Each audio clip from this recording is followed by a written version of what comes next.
Hi நண்பர்களே, இன்றைக்கி வந்து மணத்தக்காளி கீரை பொரியல் எப்படி செய்யலான்னு பார்க்கலாம்.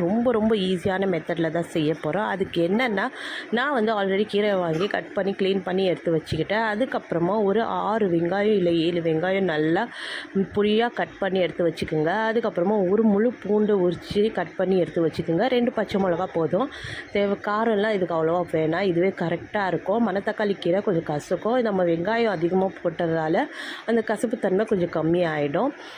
இதுதான் இன்க்ரீடியன்ஸு. இதுக்கு மேலே எதுவும் வேணாம். ஃபஸ்ட்டு எண்ணெயை போட்டுட்டு அதுக்கப்புறமா வெங்காயம் நல்லா வதக்கட்டும். அது ரெட் கலராக ஆனதுக்கப்புறமா பூண்டு பச்சை மிளகாய் போட்டு நல்லா வதக்குங்க. அதுலேயே கொஞ்சம் உப்பும் போட்டு நல்லா மிக்ஸ் பண்ணி வதக்கிட்டு நம்ம க்ளீன் பண்ணி கட் பண்ணி வச்ச இந்த மணத்தக்காளி கீரையும் சேர்த்து நல்லா மூடி போட்டு லோ ஃப்ளேம்லேயே குக் பண்ணிங்கன்னா சீக்கிரமாக குக் ஆகிடும்.